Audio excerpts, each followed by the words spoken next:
Good afternoon. My name is Sheila Lamb, and I'm with the Virginia SBDC Network. For those of you that are not familiar with our organization, the Virginia Small Business Development Center is a partnership program between the U.S. Small Business Administration, George Mason University, and local host institutions throughout Virginia. With 26 locations across the Commonwealth, we provide training and technical assistance to small businesses in their local communities. Our one-on-one advising services are available at no charge.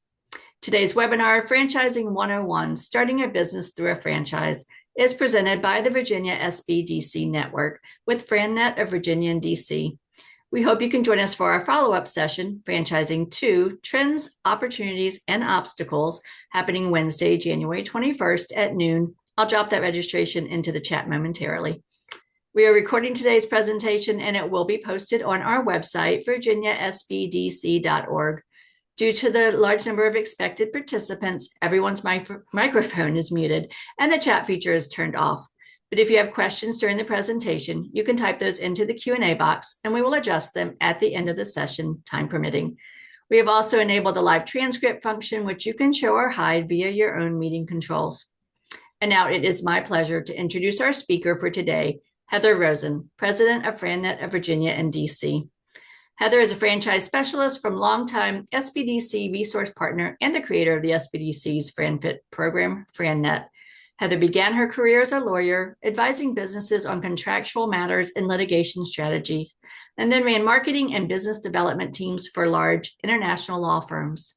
In 2009, she left the legal services to go into business for herself through a franchise. Now the owner of 2 franchises, Heather conducts franchise education workshops for the Virginia SBDC and several other organizations. She provides coaching on how to make the transition from employee to entrepreneur and offers guidance to people researching full-time, active, semi-passive, or large-scale area development franchise opportunities. Please join me in welcoming Heather Rosen. Thanks so much. And good afternoon to those who are joining us today. This is the first franchise program for the Virginia SBDC in 2026.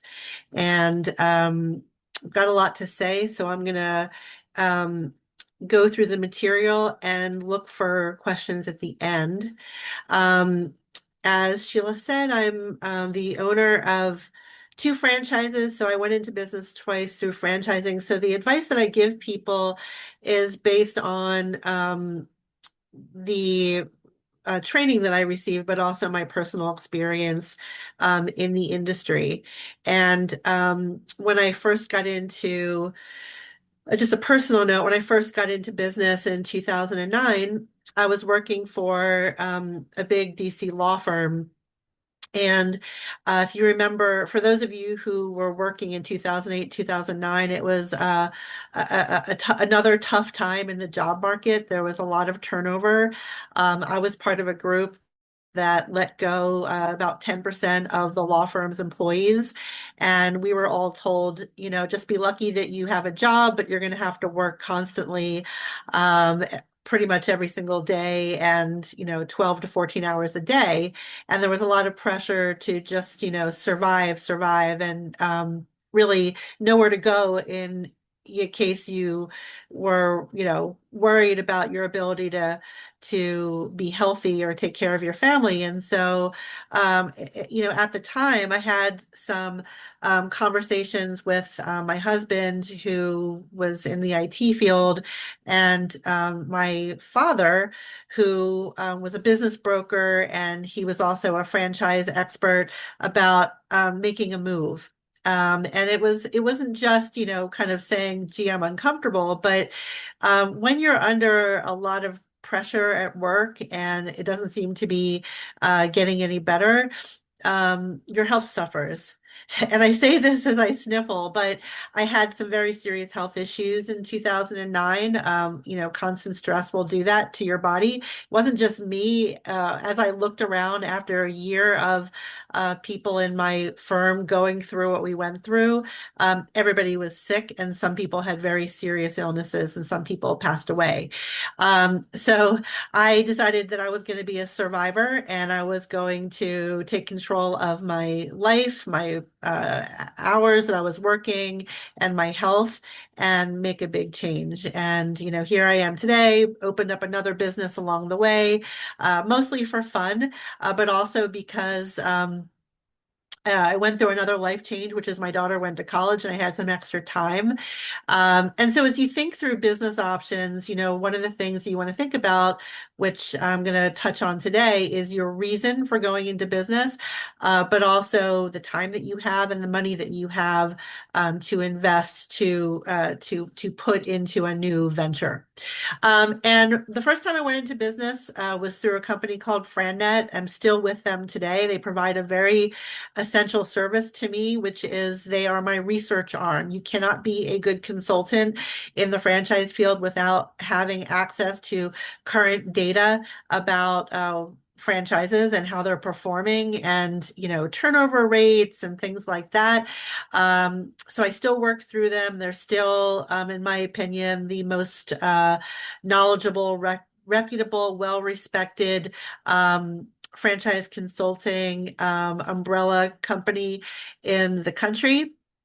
And that is probably the reason that they do national programs for pretty much all of the SBA, I think all of actually the SBA affiliated agencies. And so what I do is I use their data to consult with people one-on-one. That's my real job, besides talking to people about what's going on in the franchise industry, is to talk to people who are thinking they might want to go into business about what they should be looking at using this data. And I am regarded almost like a headhunter or matchmaker. The franchises pay my fee. So I can work with whomever I want, any franchise, but I do rely on the data from FranNet and only consult and recommend franchises that have a good track record, because nobody should be telling you getting into business that you should risk your time and money on a brand new franchise that has no track record. We're gonna go into something. If you're going into business with a franchise, you want to go into something that's pretty much a sure thing, as long as your skill set etc., matches up with the skill set of the people in that franchise who are doing well. So this is the topic list that I'm going to cover today. I'm going to start to get you to think about your why, what you're actually looking for, because that's going to determine the business that you end up with, but also the form of the business that you choose. When it makes sense to go into business through a franchise versus some other way, it's going to be different for everybody. I'm going to cover how franchises work. How would you find the best one? Because there are thousands of options and you're going to have to find some way of narrowing it down. Pitfalls that people typically run into. The cost range, there's a really big cost range among franchises, and I'm going to tell you why some franchises cost more than others, and then just how to get started. First steps. Sometimes, you come up with a good idea and you have no idea how to get started. I'm going to give you the first couple of steps so that if you really do want to see if there's something out there in the franchise industry that makes sense, what would you actually do to figure that out? So let's take a step back. Why are you here today?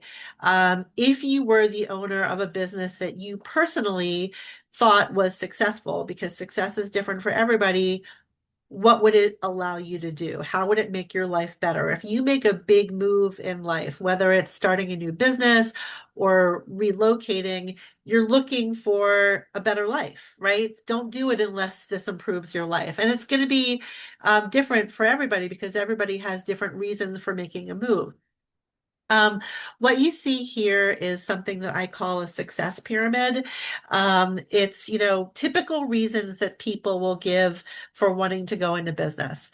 And it's color coded for a reason. The things that you see in the bottom row here are in red because these are the really motivating things. If you feel like you are not in control of your time, you are not in control of your ability to keep your job. If you are not financially secure and you're family relies on your income. If you've been through a layoff or layoffs are being threatened, you see that they're happening. And if you just feel like even if your job were stable, you don't have enough money to really live off of. You're living hand to mouth. Everything is getting more expensive. You've got some big personal goals that you or people in your family need to achieve. Maybe one of them is to build generational wealth, and you're barely, scraping by, much less being able to put anything away for your kids. You need to make a move. This is an urgent matter that you really want to look into. These are very, very motivating reasons that people get into business, so that when they get into business, they're going to power through the beginning. Because when you start a business, even in a franchise, the franchise will tell you exactly what to do step by step. But the first couple of years, and even the best franchise, is a hustle. You're going to be building something, and you're going to be trying things that they tell you to do during the training, and they might not work the first time, either because it takes a couple of times for them to work, like marketing. Marketing doesn't typically, you don't put an ad out and 100 people respond. It typically, takes a while for enough eyeballs to see it so that you start getting the leads coming in. Or it could just be you have a skill gap, and you've got to learn the business, and it takes a little while for you to get there. But you've got to power through the first couple of years. And if you have a really, really good reason for looking for being in business, and if failure is not an option, then you will make it in a franchise that has a good track record. Those are the best people in franchises, the people that are really highly motivated. If this is just a fulfillment thing, you've always wanted to go into business, you've got a little bit of money, maybe from an inheritance, and you've always wanted to try it out, that's not a great reason to go into business. Or if you just, want flexibility because wouldn't it be great if I could, have a flexible schedule, it's usually not enough to motivate you. And just, I don't like my bosses also. I want to be independent and not have a boss is usually not enough. Flexibility actually could be motivating if you need flexibility. I have had clients in the past where they are the primary person in charge of the healthcare for their children, maybe somebody who's disabled, or elderly adults. And, it's really, really hard to keep a job if you have to constantly run to doctor's appointments, or to step in and talk to a home nurse, and you have a job that doesn't typically allow you to progress in your job, much less keep a job, especially if the company is looking at making cuts, which a lot of companies, of course, are making cuts right now.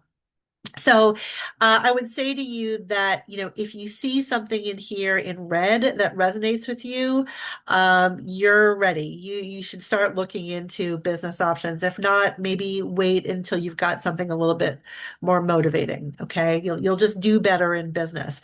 And, let's just agree that for whatever reason, whether you think that they're good changes or bad changes, there are a lot of changes happening. There are going to be people every time there are changes happening in the world, which, by the way, there are always changes happening in the world. So there's never going to be a time that's, great to go into business because things aren't changing. That's just not anybody's reality. And some of the most successful businesses out there that have been around, some of the biggest brand names, IBM, HP, there can't think of all the examples, but there are countless examples, started during some of the worst economic times in the world. Um, Changes, besides scaring a lot of people, always create opportunity for somebody. So, the savvy business owners right now, there is a lot of merger and acquisition activity happening right now. There's also a lot of people that I'm talking to who are going into business. They're saying, you know, change has happened. We need, there are opportunities to buy up companies that are struggling that we can come in and turn them around. And, there's a lot of people that are saying my industry is not doing well right now. There are not the job opportunities anymore that there were. But I know that there are opportunities in other sectors. I need to make a change. They will always bring opportunity. And so now it's up to you. And I can, again, give you some clues here. Tune in next week as to where the opportunities are in the US.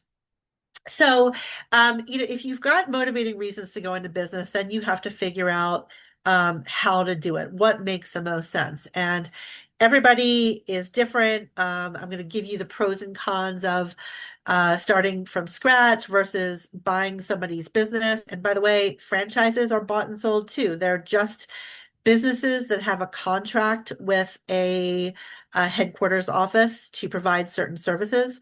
So franchises get bought and sold all the time. But sometimes it makes sense to buy somebody's business and sometimes it doesn't. And then, but franchising in general, can be great, but also isn't for everybody. So let me give you the pros and cons of each type of business.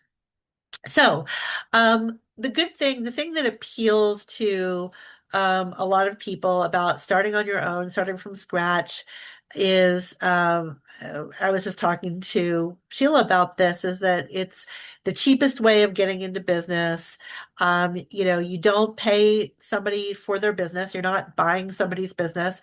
And you're not paying a franchise fee or a royalty. So that's great. And you've total control. Nobody tells you what to do, what not to do.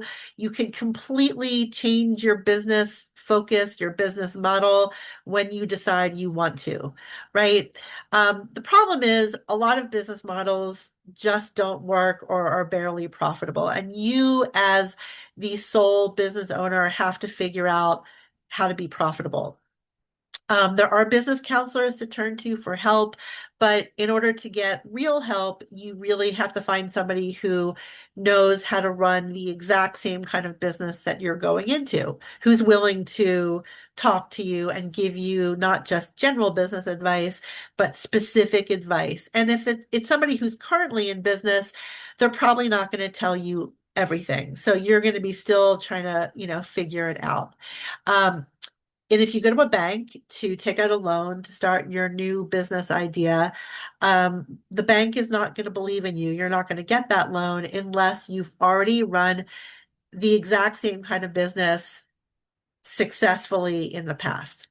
Okay, so when you see statistics about business failures, business successes, and you see that after 5 years, most people who start a business are gone. 50% are, the statistics haven't been collected in a while, but it probably hasn't changed that much over the years. What you're seeing in large part is independent business owners who had a dream, who believed in their product or service, really wanted to make it happen, put their life savings into something, and then ended up having to close the business because they never made any money. That's what you're seeing. Most of those businesses are not franchises and they're not some, successful business that somebody bought from someone else. Okay, so that's the downside is you pay less to start them, but the failure rate is significantly higher. But I will say, coming from the legal services industry, working for law firms, most lawyers, when they left law firms, opened up their legal practice. But if you think about it, those are all people who basically ran a business inside the law firm. If they were somebody who brought in their clients, serviced their clients, hired a paralegal, hired an assistant, an admin, they basically ran a business already.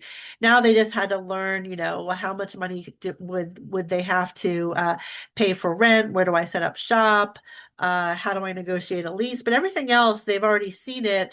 So they're qualified. Most of them are qualified to open up a legal practice. But if those same partners wanted to open up a restaurant, the chances of success would be very, very low. And the banks have these statistics, and that lawyer would not get a loan, almost definitely not get a loan.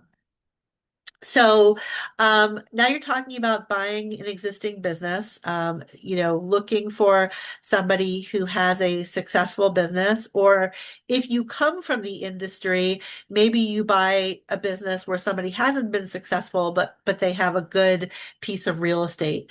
So buying an existing business is you can see some cash flow, the bank can see some cash flow, or at least they can look at historical results and make a judgment as to whether this business is likely going to make it or not.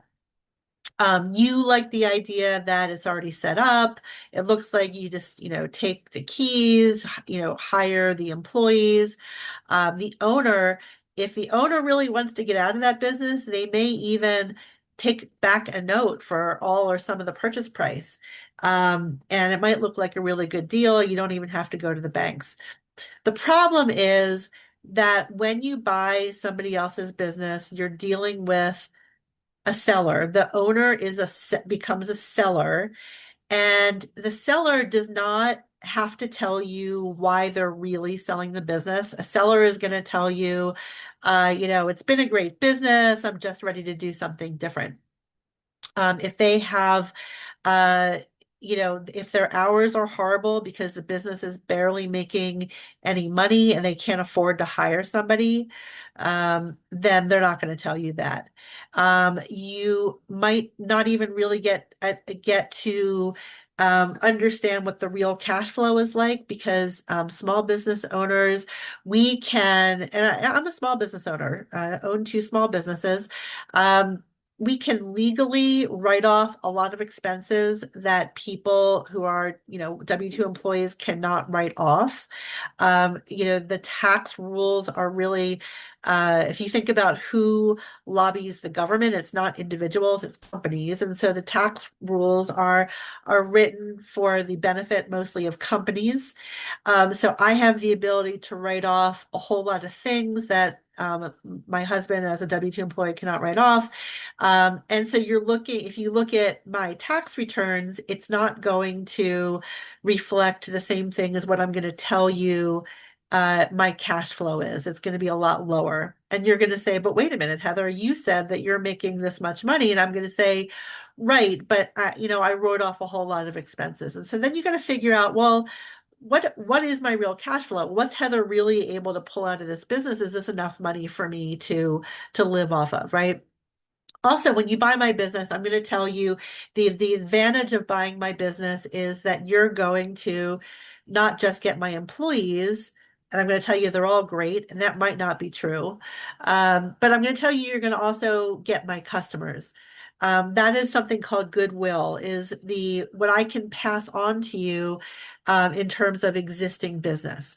But how do you measure that? I mean, how do you know that my customers are really going to go to you? How do you know that they won't switch and go to somebody else instead? Also, how do you know that my employees are going to want to work for you? A lot of my employees, might have been ready to retire. They don't like change. They don't know you. They don't, they might have liked me, but honestly, maybe this is their sign that it's time for them to retire or do something different. And they might go over to my competitor, take my business secrets and go work for my competitor and take that over to them. So there's a lot of questions that you're never going to know. You're not, as the person selling the business, if I'm selling you my business, I'm not going to even let you talk to my employees until you write the check. Because I'm going to tell you my employees are going to get, worried that the business might be closing. Sometimes when people buy businesses, they fire most of the employees. So I don't want to spook my employees by telling them that I'm looking at selling. I'm not going to tell them until it's already done. So you'll have no idea who's leaving, who's staying, where people are going. And I'm not going to tell you if there's some real pain in my business. That's the real reason that I want to get out. Okay. So then buy my business. Surprise, surprise. You find out that, half of my employees were ready to leave. Some of my employees were not good employees, which was the real reason that my business was suffering. And now you're having to, look for good staff. And, if you're going into a business that you've never been in before, you're going to go through the pains that somebody starting that business for the first time is going to go through, which is, I don't even know how to hire a good employee in this type of business. Okay.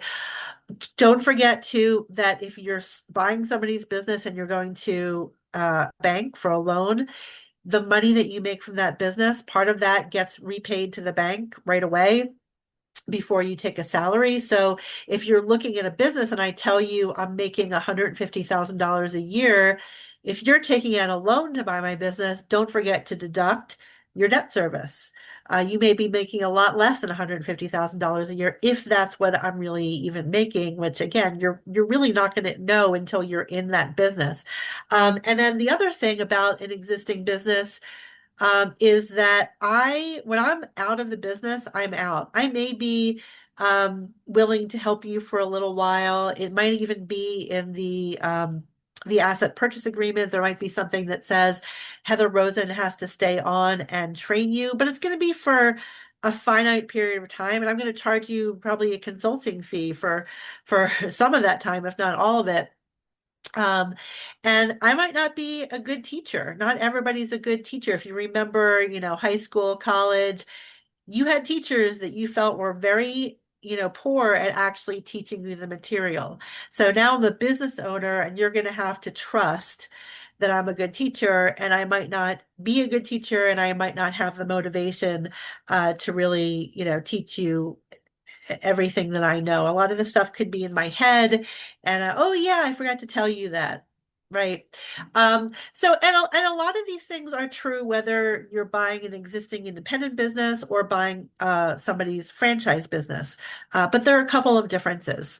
So when you're buying somebody's franchise location, you don't just have the seller to talk to. You have any franchisee. When you evaluate somebody's franchise for sale, the franchise has to give you the public filings. I'm going to talk about this in a minute, but franchises are regulated. There's a bunch of filings that they make with the Federal Trade Commission.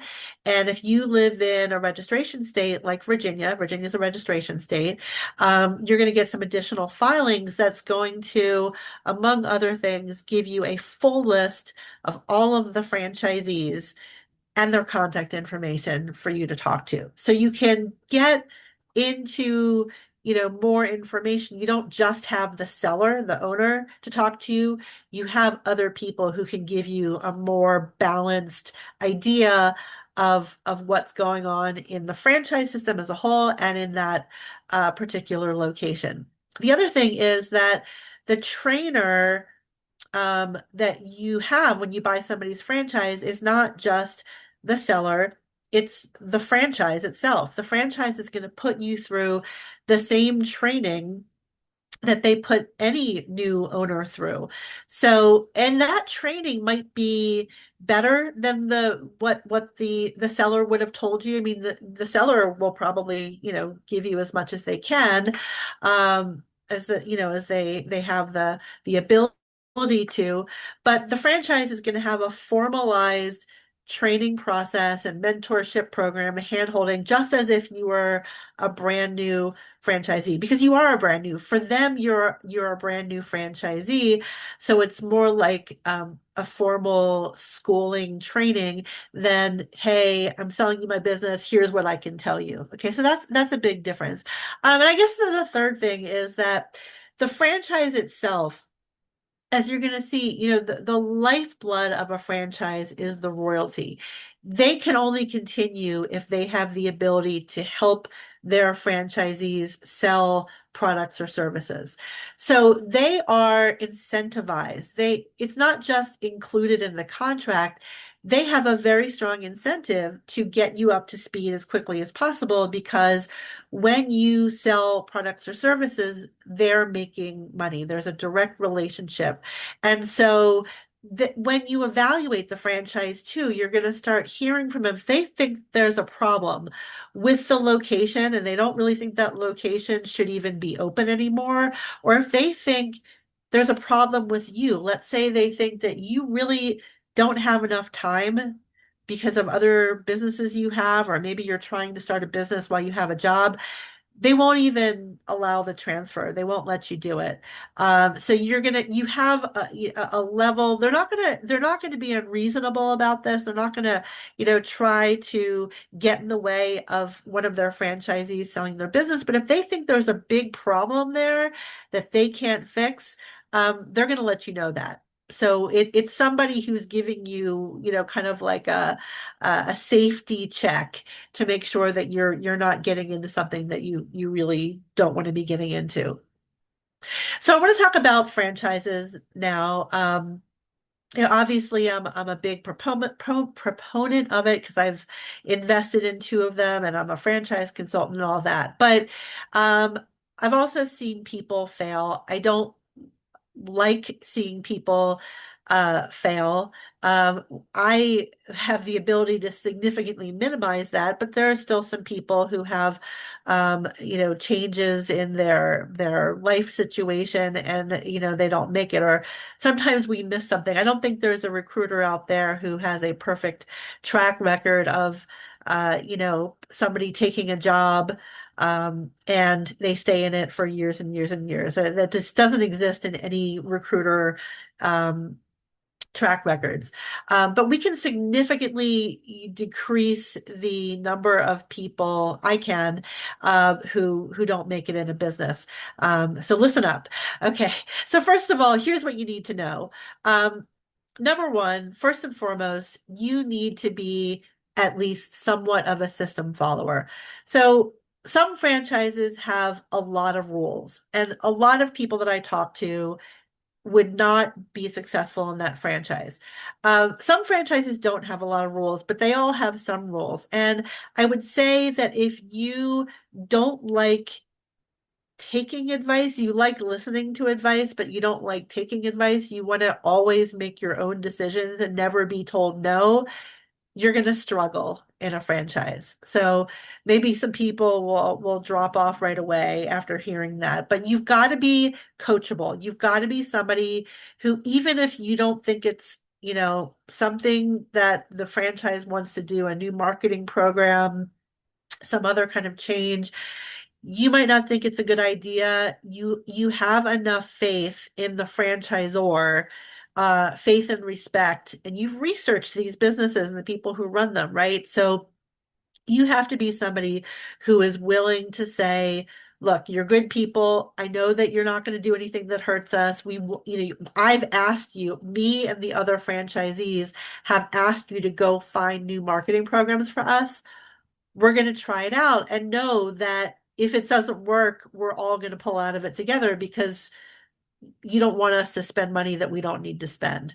Um, but if you find that yourself questioning things and, wanting to, shut down ideas and do things your own way, this is probably not for you. System disruptors, people who want to invent, you're not going to do that through a franchise for the most part. I think that's a pretty good rule of thumb. You are going to have a contract, especially if, most franchises, when you enter into a contract with them, they award you exclusive rights to operate that franchise in a particular part of the country. There are exceptions to that. Franchises that exclusively serve other businesses usually don't have these kinds of, limited territories. But if you have any kind of product or service that gets sold to an individual, you're probably going to have exclusive rights to do it. And if there are exclusive rights like that in the contract, if you're the only one that's operating in the state of Virginia, your contract is definitely going to say, we will never bring anyone else into Virginia. However, first of all, the franchises don't typically give you an entire state. There are some exceptions, but okay, let's say you have the state of Virginia. It's all yours. We're never going to bring anyone else in. However, you have to achieve a certain minimum sales goal, which is tied to the royalty. They need to know that they can make at least this much money from your territory. And when you research them, what you should be hearing is, yeah, if you are not hitting this number, you're definitely doing something wrong. And this is why I spend so much time on that other slide about motivation, is it's not just a skill match. You have to be sufficiently motivated to get off the couch and do the work of the business. And if you're not doing it, that's when you might fall short. And again, when you're researching the business, you can find out how easy or hard it is to meet those numbers. But if you're hearing, yeah, if you're, you should be doing those numbers at least that, if not more, then, you're in good shape. Um, as I said before, one of the major reasons people choose to go into business independently is because they don't want to pay the franchise fee. It's a one-time fee, and they don't want to pay royalties. But the trade-off is that you have a quicker ramp. That's the trade-off. Um, Business owners, myself included, we are cheap. We want to pay as little as possible for a business. But with a franchise, almost, not always, but almost always, with a good franchise, I will say always, you're going to make money quicker. So, if you're somebody who, like me, when I went into my first business, I needed to replace my salary pretty quickly. I did not have 5 years to get back to my previous salary level. I had 2 to 3 years. So it's a trade-off. Paid a franchise fee, I pay royalties. The ramp up, I can guarantee, was significantly faster than if I had tried to figure this out on my own, but you pay for it. So, one way maybe of justifying for some of you, if that's the case and you need to make this switch to become a business owner, and if you do this, man, you're going to have to support your family from your business. Really look at this model. One way to justify it is to think of it as a tuition. What would you pay if you were switching careers? What would you pay a college, university for a tuition? It's going to be a lot more than a franchise fee. Or, some people who go into business, I had a friend who went into women's clothing sales. We opened up a retail business. Fortunately, her mother was in a similar business in another state and said, if you do this, you better hire a retail consultant. The fee that she paid, fees, because it was, a set up but ongoing consulting service that she got from this person, very similar to a franchise fee. It's a consulting fee, it's a hand-holding fee, it's a intervention fee. Hey, it looks like your numbers are off. Let me help you. Maybe you need to go through training again, or maybe some franchises will fly down to your location if you have a physical location and take a look at what you're doing and troubleshoot for you. It's like those TV shows where the expert comes into the restaurant and says, "Don't do this," right? The franchise is in that role of helping you set up and correct course so that you can be profitable sooner. But again, some people they don't want to pay for that. Um, Protected territories. I think protected territories are good. One of my businesses has protected territories. The other one does not. There are two sides to it, right? You don't have the pressure of having to meet a minimum in the unprotected territories usually, but you could have competition from within your franchise literally next door to you if you don't have it. But for some people, I mean, look, everybody's different. If your idea of success is to take a business and grow it nationally, expand wherever you want, um, you can't go with a protected territory model. You just can't. So, you have to look at either going with an unprotected territory franchise or just doing something independently. And with any kind of a contract, you can get out of it. You can always get out of a contract, but you have to take steps. You can't just wake up tomorrow and decide, I'm not doing this anymore. If I sold jewelry or if I, had a catering business out of my house, I can literally wake up tomorrow and say, I'm not doing this anymore. You've got to do more than that. With a franchise, you have to go to the franchise and say, look, I can't do this anymore. I mean, hopefully you followed the steps, and when you've strategically built your business so that when you're ready to sell, you're not just getting out, you're selling it for a profit. I've had many clients over the years do that, sell for a lot more than they paid when they got started, and they reinvested along the way. But if you just decide for whatever reason, I want to get out, you have to go talk to the franchisor and negotiate and exit.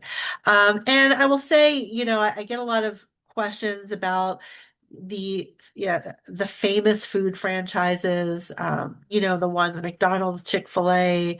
I've been getting a lot of questions recently about 7-Eleven for some reason. Um, you don't necessarily, yes, these are franchises that have a well-known brand, and you probably like the idea that everybody knows them, and you might assume that they're really successful just because you know the name. That's not necessarily true. There are a lot of famous businesses that you're surprised to hear that 500 locations just closed, right?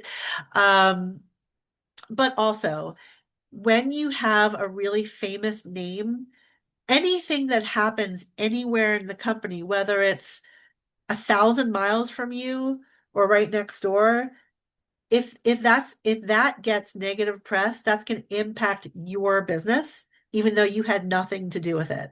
So it's not a no-brainer. I actually think that the best place to be if you get into a business is pick a franchise that has a really good track record in a similar geographic area and flies under the radar. And it doesn't make national news when something bad happens. That's a much better place to do. You don't want having a famous name is another risk factor for your business. Okay.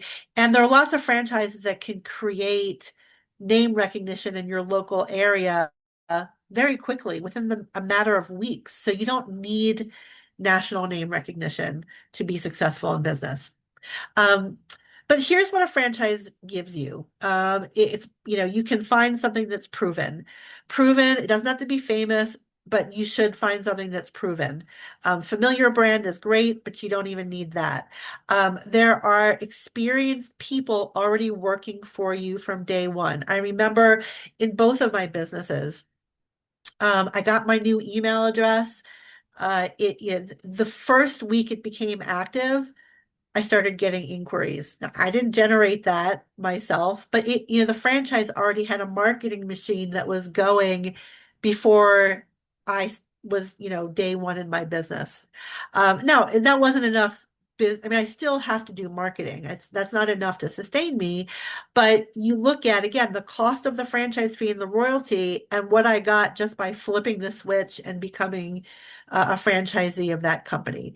So you have a marketing team from day one. You have a sales team that helps bring national relationships to you as the franchise gets bigger. Operations support. I can't emphasize how important that is. First of all, you've got a cybersecurity team from day one. You don't have people who are, you start a new business on your own, and what happens if your client's credit card information is hacked or their social security numbers or things like that? You don't want to be dealing with this as a business owner. You want to be dealing with your customers and employees and building up both. So having an IT team from day one, having somebody who manages your vendor relationships, gets you better pricing from day one. And you didn't have to build any of this, and you don't have to manage them either. There's a headquarters team that manages those people so that you only have to manage the people that you hire in your local market. So quicker startup, we already talked about that. Training in a good franchise, it's initial training and ongoing training. Your franchise is probably going to have an annual meeting every year. They're going to have your top performers come and share what they're doing differently to make what they're making. You're going to have outside people at different points come in and provide training for you. So you've got, again, these are things that don't exist if you're an independent business. You also have access to other franchisees. And when you have if you pick a franchise that has exclusive territory, and I experienced this myself, the you have other franchisees who have been in this business longer than you, who are more willing to share the secrets. There's the training. This is what everybody should do. Then there's some people who try some things that isn't part of the core business model. You want to be hearing that. That is gold. That is information. It's trade secrets from other franchisees, and you're more likely to get that if you pick a business that has territory. But again, there's pros and cons to each. But even if you don't have hard boundaries to the franchise territory, you're still going to get some of that from other franchisees, as long as they feel like if they share that with you, you're not going to be taking business away from them. And then during this time that you're researching different franchises, you have not just the promises of somebody who is telling you, buy my business, you're going to make a lot of money. You have actual oversight. Franchises, as I mentioned before, are regulated first by the federal government, the Federal Trade Commission. They have to file every time they have to file with the Federal Trade Commission. There's a disclosure document that they put together that is similar in a lot of ways to the disclosure that securities companies that sell stocks and bonds have to file, that tell you, okay, here's the bad stuff. They have to file that kind of information. Things that you really want to know is if there's a high turnover, you'll see it in the document. If they've been sued, you're going to see that in the document, right? Also, the Commonwealth of Virginia does the same thing. So actually, if you live in Virginia, or you're thinking about opening up in Virginia, or any of the other registration states, Maryland is a registration state, New York, there's several other states, 13 in total, that also regulate. Not you. Your business is not going to be regulated. It's the franchisor that's telling you, open this business. We have a great business. They're the ones that are regulated. And so when you do this research, it's a very transparent process because of this document and because of the things that you can get from the franchisees themselves when you call the phone numbers in the document, and if you know what to ask them, which is, something that you can figure out. All right, yeah, I can give you some guidance on if you want that guidance. So, um, what is a franchise? Just quickly, because people mostly just think of food businesses, but a franchise is any business where there's a headquarters office. They have employees that provide services to the franchisees. You have the franchisees, the franchise operators themselves, and then the customers, which are your customers. The customers are not customers of the franchise headquarters, they're your customers as the franchise owner. So when you sell your business, you're selling your customer list as well. That's what the person who buys your business, one of the main assets that they're hoping to acquire. But the franchise headquarters is delivering services to you, and you are serving your customer. Any business that fits that business model is a franchise. The other characteristic is there's a royalty, because the royalty pays the salaries of the people in the headquarters. That's why you pay a royalty. You're paying for services that are provided to you. Okay, so there are thousands of businesses out there, 350 different industries. How the heck do you choose? They're not all going to be available near you. In Virginia, there are certain franchises that Virginia has not approved, that the Federal Trade Commission says, yes, you can open in the US, but Virginia says, no, not yet. We're worried because you're a little too young, or your track record is inconsistent. You can't open everything in Virginia. So, you want to pick businesses that you can open up in the state that you want to open them in. And if you're thinking, well, I'm just going to open it up in DC or Maryland, and you live in Virginia, well, your state is also going to tell you you can't open up certain businesses. And there's a lot of reasons for that. They're looking out for your best interest. They don't want you to invest in something that is unstable. They want to, they're telling you as their resident, hey, these are the ones that we are blessing. And then you can do some more research, but we've already done the initial research on these businesses, and we think they're, as long as you know that you're financially qualified and you have the right skill set, that they're probably okay to open. Okay. But here's the other thing. You're not just looking for a profitable business. You're looking for a business that's going to what? Improve your life. We talked about this at the very beginning. You're looking to make your life better.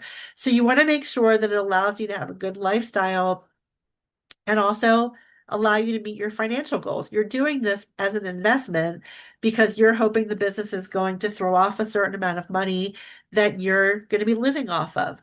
So here's a checklist that might be helpful.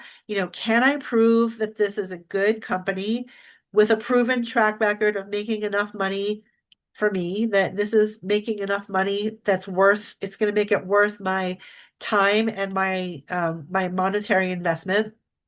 Can I legally open it up where I want to open it up? Doesn't have good availability near me. If this is, the last territory left in the Richmond area, maybe there's a franchise that's a little younger that has better territory available. So make sure it has good availability where you want it to open, where you want to open up your business. Um, Look, what is it selling? Is this something that is trendy? If it's selling something that's really trendy, by definition, people could not decide that they're not buying it anymore. Um, Make sure it's something that people or businesses, if it's a B2B franchise, need rather than just want, both now and into the foreseeable future. And you might say, well, how do I know what's going to happen in the future? Look at the track record.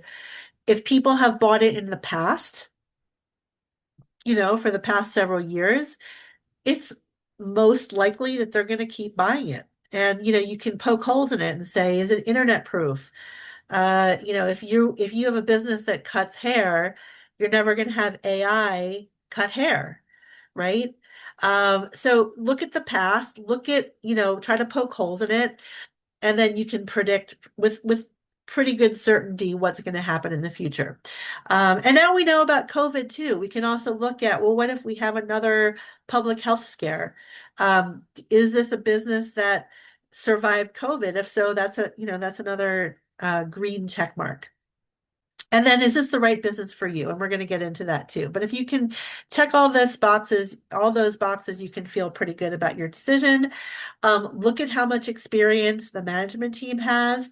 Look at whether this business is simple enough for somebody like you with the skill set that you come into it with to run. If there's too much of a learning curve, you might not make it in the business, even though other people have. Businesses that require, especially business to business franchises. A lot of these businesses can be very inexpensive to start and very profitable, but almost always, if you're selling a product or service to other businesses, you're probably going to have to come into this with proven sales ability. You don't have to sell in a lot of franchises, but for some businesses, you absolutely do have to know how to sell. It's got to be simple enough for you.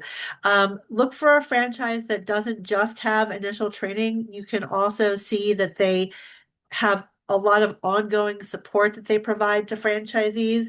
Name recognition is just a nice to have. You don't need that as long as the franchise has a good grand opening program.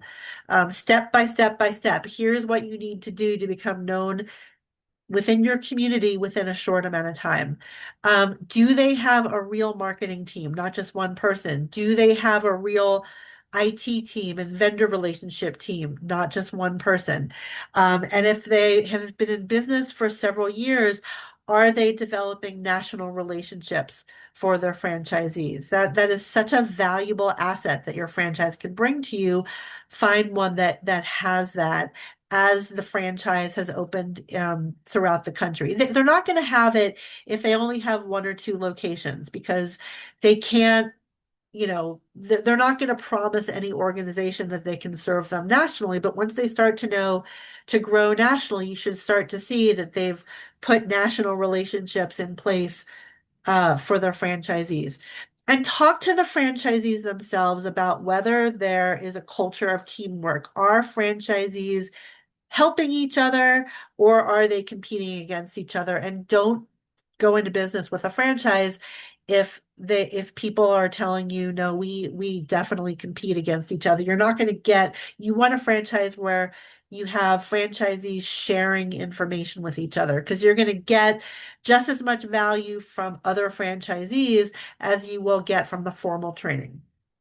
So we don't have time to go through all of these industries, but suffice to say, look for a franchise where you see that the market is growing because of the demographics. If you find a franchise, uh, you know, something that provides a product or service to people, and your prime audience is baby boomers or millennials or both.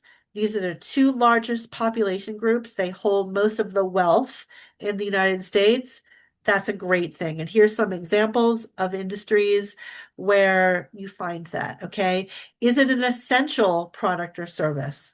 That's great, too. You know, again, look for something. You're going to be the most recession-proof, COVID-proof, public health scare-proof if you're essential. And then within the B2B sector, are you selling something that is essential also to the businesses themselves? There are certain things that businesses will always need: safety equipment, workspace, etc., IT services, staffing services, advertising. These are things that businesses have always needed, will always need. That's a great space to be in as well. Be essential and make sure that whoever your target audience is a growing audience. Um, Businesses are always looking to cut costs. But now more than ever, getting into a cost reduction franchise right now, it is an inexpensive business to get into. You don't start with any employees, and if you have the right skill set, you can make a heck of a lot of money in this franchise. Businesses are A lot of businesses right now are desperate to cut costs. They won't survive unless they cut costs. And so they are looking for solutions that you could potentially provide to them. Anyone on the call, if you've been a consultant for one of the big consulting firms, Deloitte, EY, et cetera, and if you've been in a client-facing role, let's talk about these kinds of businesses because that could be an excellent way for you to get into business inexpensively and leverage your skill set. Education businesses are always great. If, anyone who has kids needs daycare and, you want to have your children educated while they're being cared for. So any business that combines daycare with education is in a really good space. Homeowners do not want to move. Nobody wants to move. It's a pain, right? It's really an unpleasant experience to move. If people can stay put, and fix their homes, improve their homes, grow turn their house into from a 3-bedroom house into a 5-bedroom house, have a better living situation so that, they can enjoy their homes. They would prefer to do that. But let's be real. I mean, to the extent that there is going to be some people leaving your area to find other jobs, these houses are going to have to be painted. They're going to have to get new flooring. They're going to have to be repaired. This is a great industry to be. It always has been, but no matter what the economic conditions are, there is always a demand for this kind of work. And commercial property maintenance and staffing businesses too, because companies, you might have noticed that there aren't a lot of permanent positions right now. There's short-term need, and employers turn to staffing companies for that rather than committing to full-time employees. Those are always good spaces to be in. So your choices are, you might have, thought about, well, retail, food, etc. There are a lot of businesses where they do the same or better than retail with only one location. They just move into bigger locations. That's a choice within the franchise space as well. And you have to kind of figure out where you want to be with the level of rules. Everybody wants the history of the older franchises, but older franchises, along the way, they're going to put more rules into place. And so you have to kind of find the right balance for you. You might not want all of the rules of a old restaurant franchise. So it might be, and the territory, there's going to be more territory available and maybe even larger territory available with a younger franchise. So you want to try to find that niche space where they've got a good track record, but they've also got good territory and not too many rules for you. You also might want a more flexible workday than you would find in most of the food franchises. Food franchises also tend to be the most amount of hours, and the least amount of flexibility. Because look, the franchise, if you're a famous franchise brand, you've got to really be hard on your franchisees that don't do things by the book. Because again, anytime something goes wrong in your hundreds or thousands of units, everybody's business is going to be impacted. So you're going to be very, very strict. You're going to have to work a certain number of hours. And if you think, well, I'm just going to manage the manager, you're going to have to really manage those managers because you can't afford to have anything happen with your locations. That headquarters office is going to come into your food franchise and shut it down immediately if you're doing something wrong. So it's finding the right space. It's not as simple as finding the most famous brand. It's different franchises for different people. There are some franchises that you can run with a manager in place. We used to call it semi-absentee. Now we call them manager run because I think there was a big misconception about this term absentee. You still have to pay attention to what your manager is doing. There's also a few opportunities to run a region, a big space like the DC area, or maybe that's where you find the ability to run the state of Virginia with other franchisees in place. Um, you can look for that. There isn't a lot of opportunity like that, but there is some out there. If you know where to look for it. There's some work from home franchises too, where you never have, if you liked working from home in your IT job or during COVID, you might be able to do that again. And home might be Florida. There might be an opportunity for you to work, pretty much anywhere. In the as a business owner in the franchise space. Okay. And there's a big cost differential we'll get into. Here's some examples of businesses where you might be able to run it with a manager or semi-passively. You're not going to find that very often in the food space. And people say, well, I know somebody who owns four, cookie franchises or something like that. So with four cookie franchises, maybe by that point, if you have four of them open, you can afford to hire a general manager who would allow you to finally step away from the business. But think about the type of investment with four cookie locations. You're talking about well over, you know, $1 million, probably more like 1.5 million or more. I don't have that kind of money. And maybe I can go to the bank and take out a loan for some of that. I'm going to still have my own money in each one of those locations. And the bank is going to make me sign a personal guarantee for the loan for those businesses. So if that business doesn't go well, yes, I could lose my house. So it's not, you want to be careful about stories that you might have heard from other people who say, well, look, I have all these businesses and I'm barely there. There's a lot of money that goes into that. They don't do it overnight with one location, and there's a lot of risk that they take on when they do that. Also, if you're doing something with home health care or child care, they're not going to let you do that with a manager. You're going to be very involved in the business because there's a lot that can go wrong. People can get your customer, the people who need the care can get very hurt if you step away from that business. So don't expect that in those type of business models. So, take some time to build a business model. Think about, how much money does this business need to make? How soon does it need to make it for this to be a win for me, a home run for me? What kind of lifestyle do I want to have? How much do I want to be on call versus not on call? And not just today. There are businesses where you're very full time in the first 2 or 3 years, but then you find that by year 4 or 5, you can significantly take a step back, and that might be a great retirement plan for you.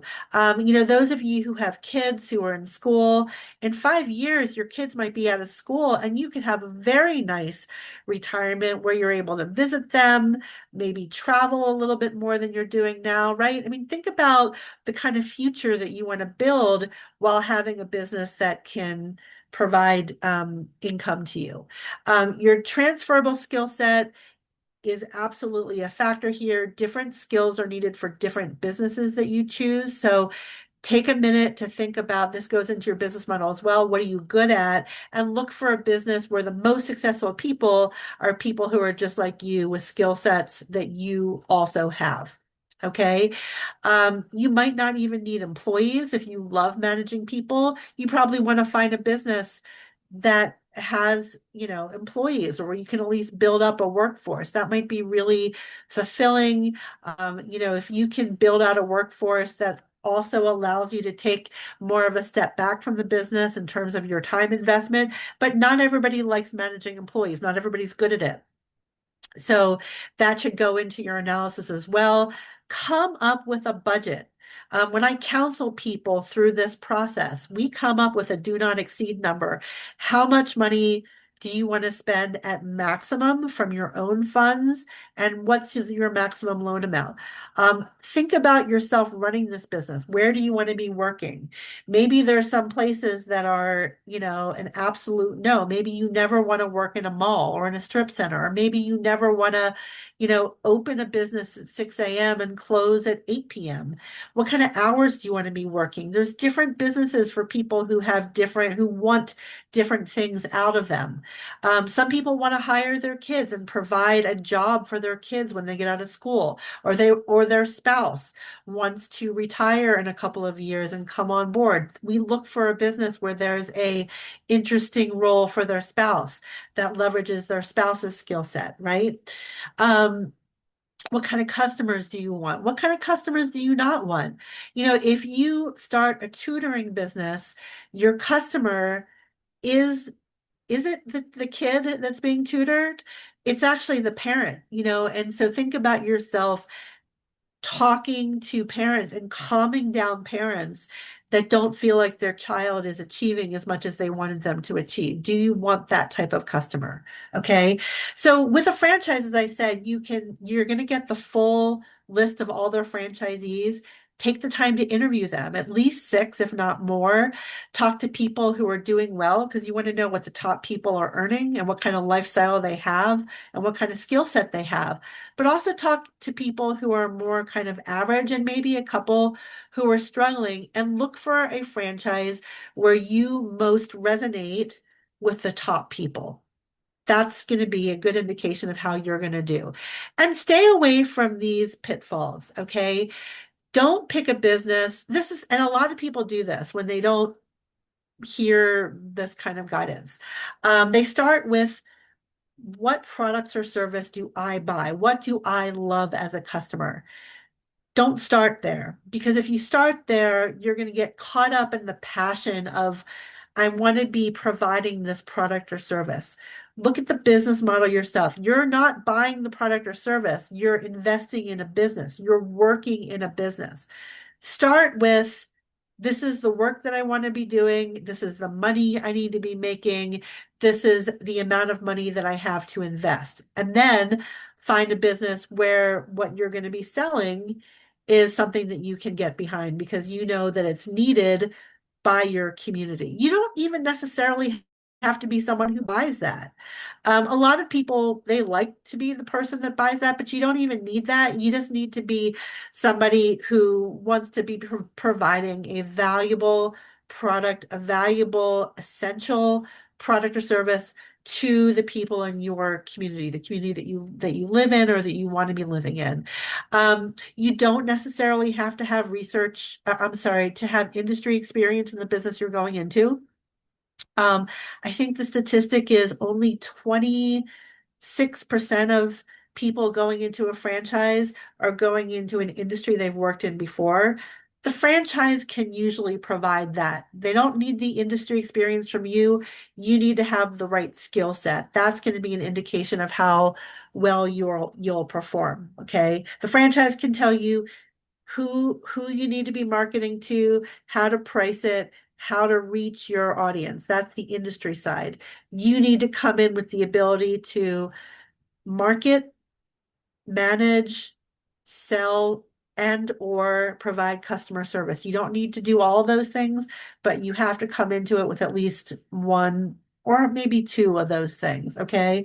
And you have to have enough starting capital and enough time to put into the business. You have to have enough starting capital and working capital too. You have to have enough of a runway to ramp up the business until the business can start covering its own expenses. And one of the things that you would want to look at is what is the typical amount of money that the franchisees had when they started? Because you might not have enough runway. You might look at the franchise fee and the initial rent and say, I can afford that.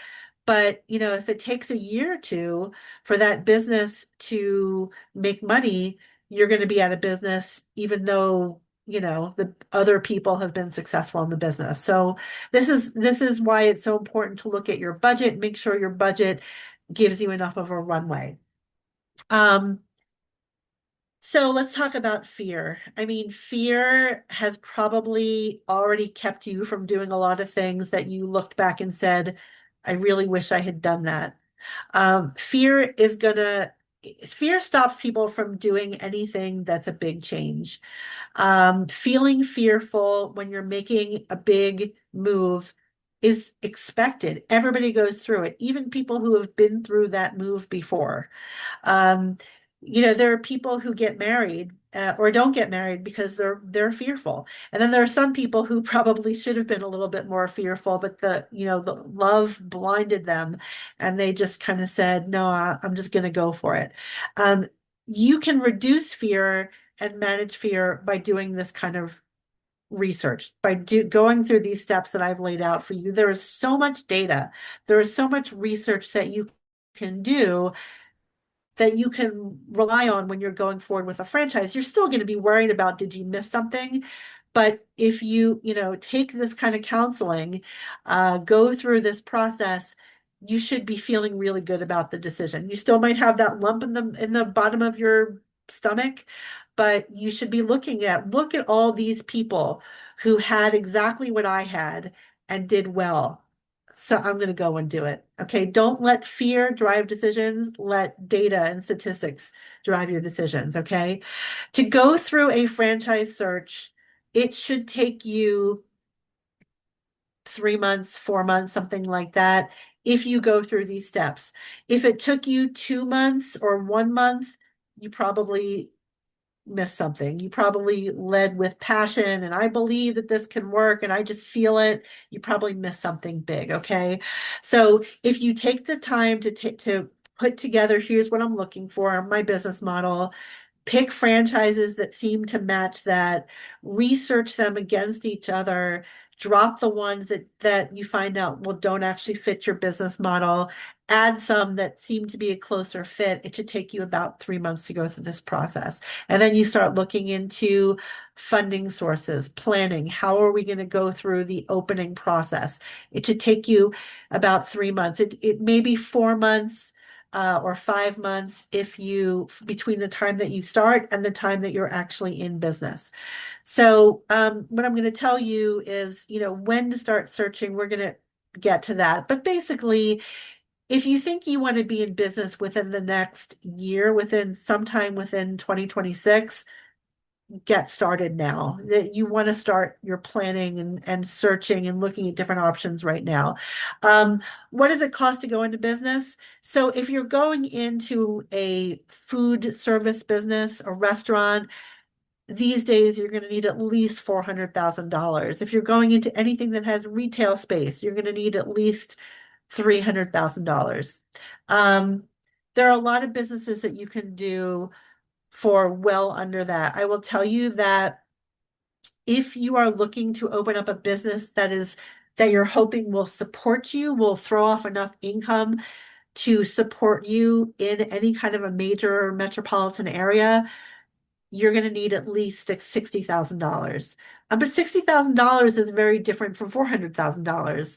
And of course, it depends on your skill set, but you want to look at options. So maybe you've been doing some online searching and you found some really interesting restaurants or gyms or things like that that seem really like they're doing really well. See if you can save yourself some money by looking at the service sector, because your return on investment could be a lot higher and you might be able to retain more cash so that you can do some other things and have that, safety net if your business doesn't turn out the way that you thought it would. Okay. But there's a really big range in cost. And the reason that some franchises cost more is because of the space. It's usually because of the cost of the space that you need. Maybe it's the equipment that you need. Restaurants cost more because you're buying very expensive refrigeration equipment and cooking equipment and grease hoods and things like that. You're going to have a bunch of processes in place so that you can meet the requirements of the health inspector too. Other businesses in the franchise space cost a fraction of that. So see if there's something maybe that you can do for less than the business that you're excited about, but put on your investor hat. Can you do what you are hoping this restaurant will do for a lot less money? And remember what I said about restaurants too, which is they require the most amount of time in the business. So it's not just spending less, but maybe you don't need to be working as much as you would have to work in a restaurant. Okay. Some sources of capital you might not have thought about. You might be able to take out a home equity line of credit instead of going through the SBA program. We love the SBA program, but the reality is that home equity line of credit, your interest rate is going to be less. Also, you might be able to use money in qualified funds in a 401 or an IRA, 401k or an IRA. You might already have some money. The stock market is doing pretty well right now. Maybe this is the time to diversify your investments. Take some of that money, put it into a business. Don't take it all, but instead of taking out a loan, take money that you have. And that way, your business, once it starts making money, you don't have to take that money and start paying a bank. You can, pay yourself instead. So this might be something to look into. And if you want the names of the companies that do the 401k and IRA rollovers, just reach out to me and I'll give that to you.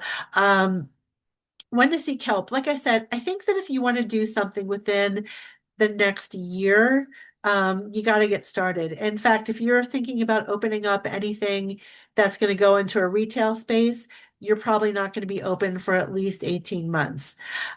So we have in Virginia, because we're a registration state, and like I said, we're not alone. There's 13 of states. There's 13 states that are registration states. We have a dark period.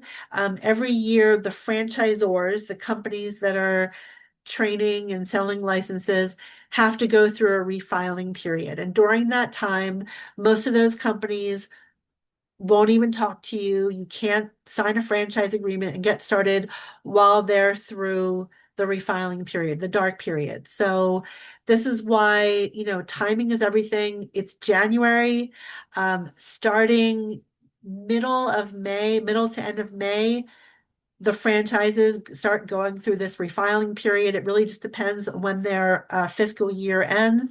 But the refiling period starts earlier and earlier because, without getting into too much detail, the franchise lawyers they keep encouraging the franchises to do it earlier and earlier because the local franchise offices are they're also um, struggling with staffing cuts, and it's taking them longer and longer to reapprove the franchises.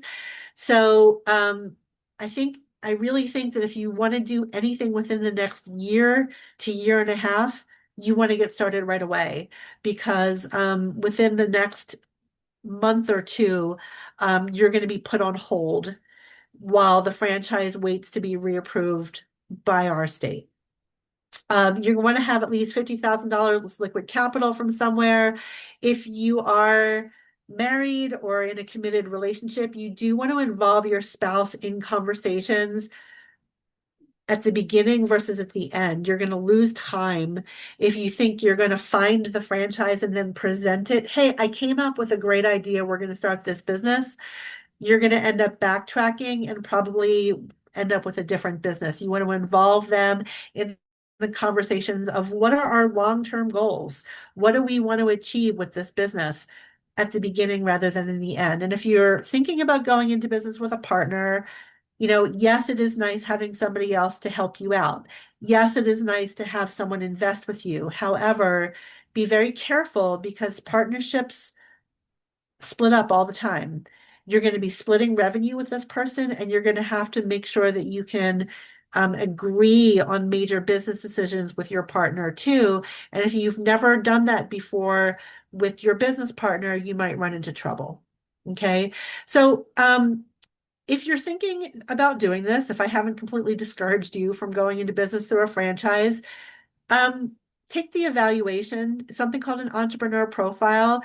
Get a read on what kinds of things you should be thinking about with your business. You don't have to talk to me. You can just see what it says. It'll give you some clues as to questions that you should be asking. If you're not sure if you want to go into business or a franchise, but you want to think about it, get on my newsletter list. And we do monthly spotlight webinars where we talk about this business versus that business, kind of allows you to window shop a little bit to think about different business characteristics. And that might give you some more ideas if you're not really sure where to go with this. If you do, certainly if you want to do the entrepreneur profile, here's something that you can scan with your phone camera, or if you don't have the QR scanner and you want the links to these, just send me an email and I'll send it over to you. But if you want some guidance, it doesn't cost you anything, but some people like to do things on their own. At least take the entrepreneur profile and see if you can get some clues about what you should be thinking about with the franchise. But the guidance is available to you for free if you would like it as well. Now, I am finished with my talk, and I am happy to take questions if anybody has them. We did have a couple questions, Heather. Okay. One came in very early. You may have covered it, but I think it's okay to reiterate. I'm investigating a new franchise opportunity.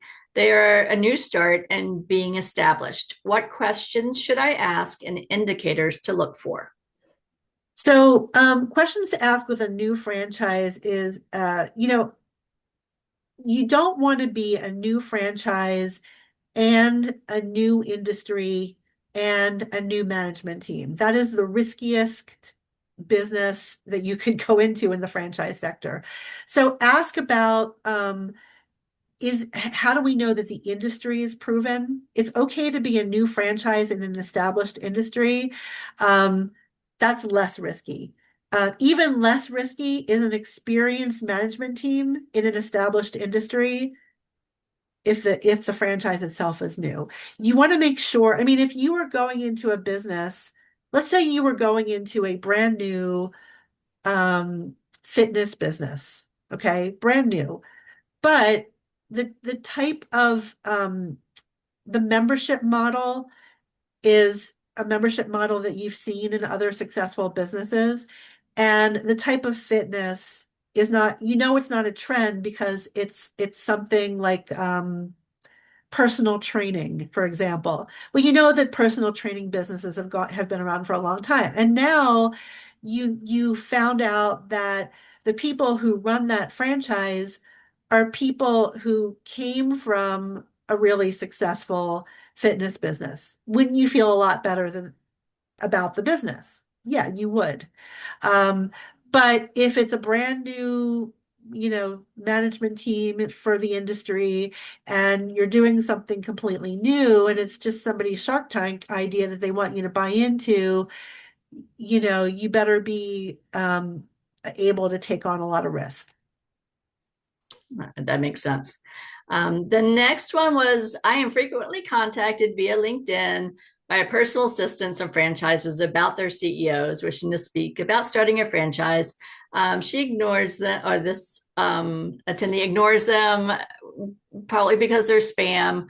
Um, would you agree with her? I guess is what, or agree with them if that's, I think that's what they're asking. Um, so I don't know. So there are two things that happen on LinkedIn. Um, One is franchises will reach out to you, and also franchise consultants, and I'm a franchise consultant, will reach out to you on LinkedIn.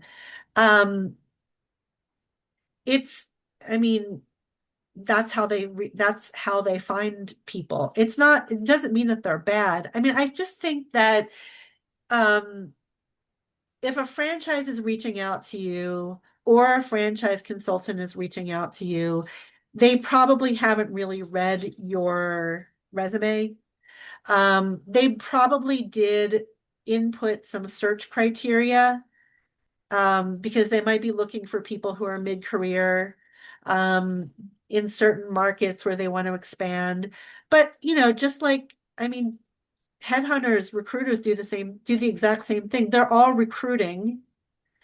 So um, it's okay to have a conversation with them, but I just think that when a franchise reaches out to you directly, the chance that that is the best option for you, it's unlikely. You have to do your homework. There are so many businesses that you have to pick from, and the chances that that's the best of all the options, it's a low chance.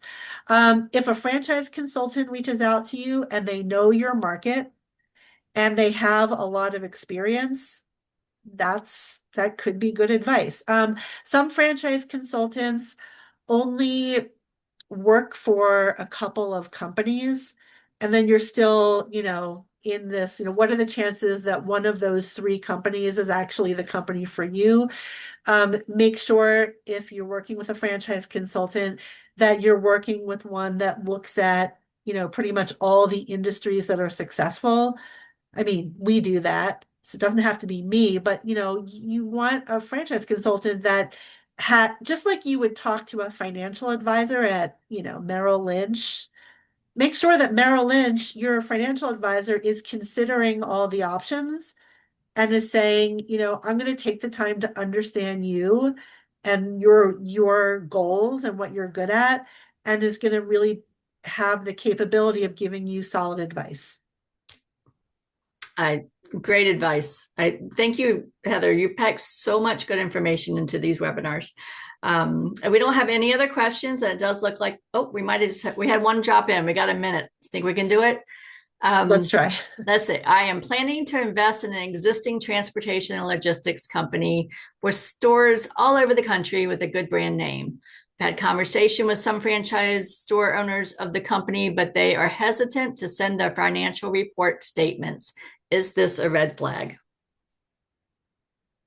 Assuming it's a franchise, there there are ways they won't typically send their financial. I'm not really sure. I mean, you should be able to give them a pro forma showing them your assumptions about what the business earns in year one, year two, etc.